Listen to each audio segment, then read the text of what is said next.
Halo guys, salam sepak bola. Selamat datang lagi di channel Job History dan dalam beberapa jam lagi kita akan menyaksikan laga Timnas Nasional Indonesia melawan Australia di match kedua kualifikasi Piala Dunia 2026 ronde ketiga. Setelah di match pertama kemarin kita mendapatkan hasil yang begitu luar biasa, bisa menahan imbang Arab Saudi dan membawa pulang 1 poin. Itu adalah hasil yang tidak banyak orang menyangka. Bahkan ya, haters Timnas Indonesia yang berada di luar negeri sana ya, ataupun lebih tepatnya berada di tetangga-tetangga kita ya, seperti di Malaysia, Vietnam, Thailand, itu pada nyinyir. Tetapi ya, mereka pun sebenarnya sangat cinta dengan Timnas Nasional Indonesia, namun gengsi saja ya untuk mengungkapkannya. Dan jujur kita sebagai warga negara Indonesia pun sangat begitu terharu ya, bagaimana kerja keras mereka itu dihadiahi oleh meskipun 1 poin, tetapi itu adalah hasil yang sudah sangat cukup.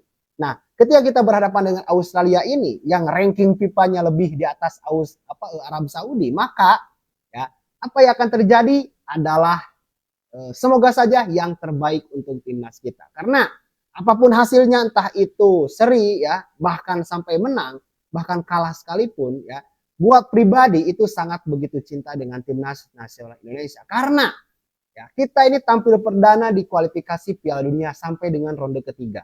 Ini pertama kalinya, maka ya karena kita tampil pertama kalinya, maka idealnya ya kita jangan terlalu banyak target-target yang belum tentu kita akan dapatkan. Ya kita realistis aja.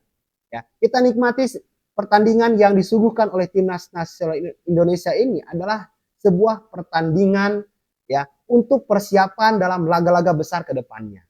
Jadi butuh pemanasan dulu lah. Tetapi ya, ketika kita melihat progres timnas yang begitu luar biasa saat ini, maka ya cukup masuk akal juga ya ketika kita menargetkan timnas harus lolos Piala Dunia. Ya. Dan ini cukup selaras ya dengan misi yang diusung oleh PSSI bahwa timnas Indonesia harus mendunia. Ya meskipun tidak bisa stagnan juga gitu ya, harus step by step ya. Perlahan-lahan saja kita membangun sepak bola Indonesia. Hingga kedepannya ya selain kita mempunyai pemain yang kelas dunia di level usia timnas senior, dan kita pun harus sukses dalam membina, mendidik generasi-generasi sepak bola timnas nasional Indonesia ke depannya. Dan itu berada di level klub. Ya, di level klub dan level akademi. Nah, berhubung timnas Indonesia akan berhadapan dengan Australia, maka gue sudah mencari data ya tentang kekuatan, apa sih kekuatan timnas Australia sehingga mereka saat ini bisa menempati ranking 24 FIFA. Dan ya kita sudah beberapa kali bertemu dengan Australia, terakhir kita bertemu di Piala Asia yang kita dihancurkan dengan skor 4-0 ya kalau nggak salah. Ya itu wajar-wajar saja gitu ya, dan memang secara hitung-hitungan di atas kertas ya mereka unggul segalanya daripada timnas kita. Tetapi ketika kita melihat komposisi timnas nasional Indonesia sekarang ya yang banyak diperkuat oleh pemain-pemain diaspora yang punya skill di atas rata-rata ya. Ya iya dong, kita harus bangga dengan mereka. Kita harus selalu memuji mereka,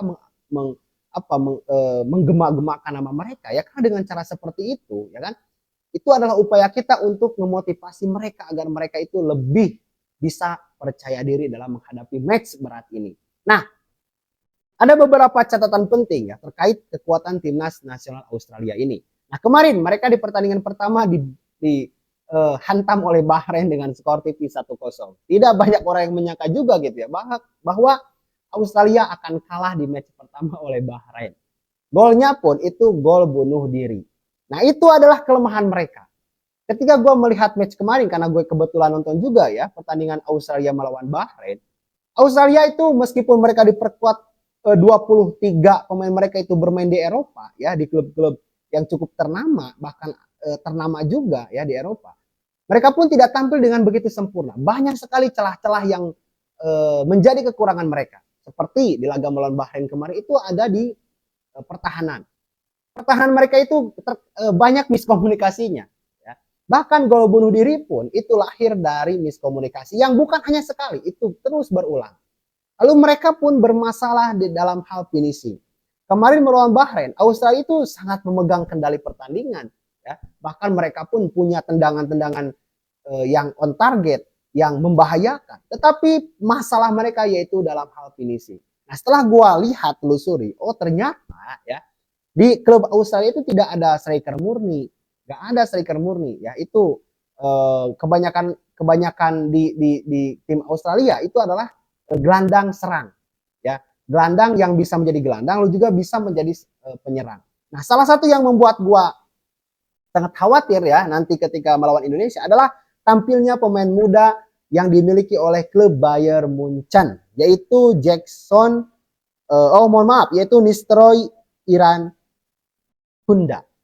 Nah, pemain muda ini di Bayern Munchen itu sudah mencetak 2 gol, meskipun ya masih minim jam bermain. Tetapi dengan 2 gol ini di level usia yang memang sangat masih muda, ini adalah salah satu challenge ya untuk Sintayong. Mampukah kita berhasil membendung serangan-serangan dari Australia yang banyak diperkuat oleh pemain-pemain mudanya, ya, lalu juga diperkuat oleh pemain-pemain yang di klubnya itu bukan pemain biasa-biasa saja ya, seperti Jackson, Irvin, lalu juga banyaklah ya pemain-pemain Australia yang tampil di Liga Belanda ya, di Liga Inggris. Oh sayangnya di Liga Premier kalau nggak salah nggak ada gitu ya pemain Australia yang tampil di Liga Premier Inggris. Tetapi kalau di kasta keduanya itu ada.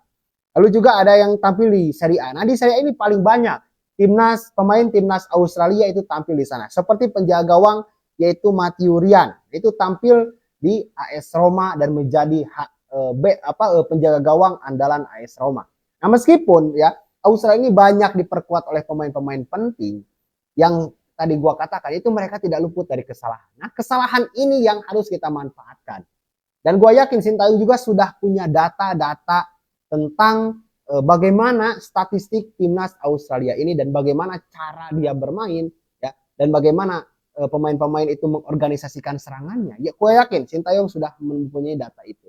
Tinggal Sintayong menentukan strategi yang akan diterapkan melawan Australia. Dan hemat gue, Sintayong hanya cukup bermain saja seperti kemarin melawan Arab Saudi. Ya, dengan formasi 3-5-2 ya kalau nggak salah 3-5-2 itu adalah formasi yang cukup handal menurut gue. Karena ya, ketika kita memasang 3 back dan memasang banyak orang di lini tengah, itu akan sangat menghambat sirkulasi bola dari pemain Australia. Karena ya pemain Australia ini kencang di sayap ya di Piala Dunia. Mereka itu selalu mengandalkan sayap. Ya, lalu juga sesekali juga mereka itu mengandalkan counter attack. Yang lagi-lagi counter attack-nya itu selalu mengandalkan pemain-pemain sayap. Nah, tinggal nanti oleh Sintayong itu tinggal antisipasi di sebelah sayap yang diisi oleh pemain anak muda dari Bayern Munchen tadi.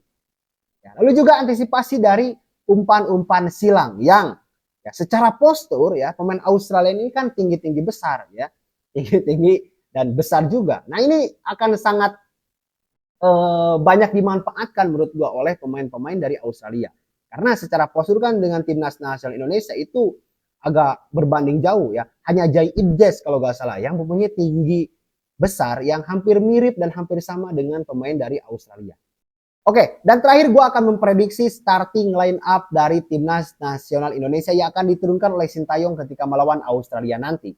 Seperti biasa di posisi penjaga gawang itu pasti akan diisi oleh Martin Paes ya, karena kemarin juga Martin Paes ini penampilannya sangat begitu gemilang ya, luar biasa dia mempertontonkan skill dan kualitasnya yang ia miliki dan itu pun ia tampil dalam keadaan tidak fit 100%. Karena Martin Paes juga H-2 atau H-1 gitu ya, baru tiba di Jeddah, langsung latihan, ya esoknya langsung bermain, sekarang sudah terbang lagi ke Indonesia, berlatih di Indonesia ya, yang ia pun banyak hal yang harus disesuaikan ya karena ia besar di Amerika ya, kebanyakan di Amerika di FC Dallas. Secara keadaan dan secara waktu ia belum bisa beradaptasi gue yakin, tetapi Martin Paes dengan pengalaman dan kualitasnya itu akan tetap menjadi pilihan inti dari Sintayong.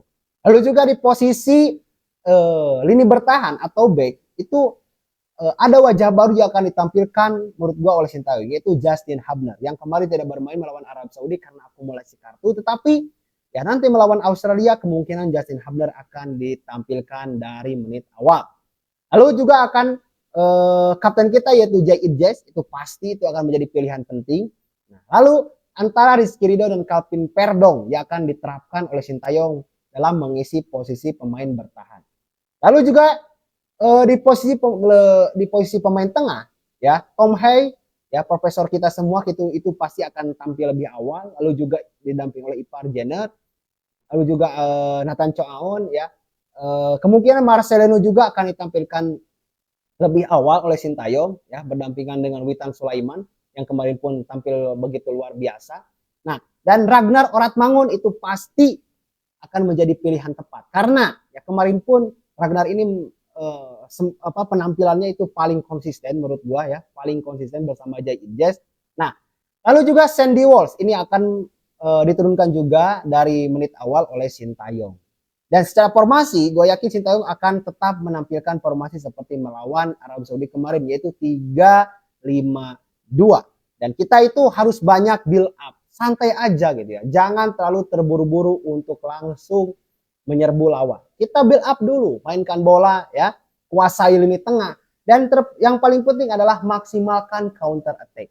Karena ya Australia pun akan tampil dalam tempo yang sangat cepat ya, karena mereka itu sangat mengejar kemenangan ya.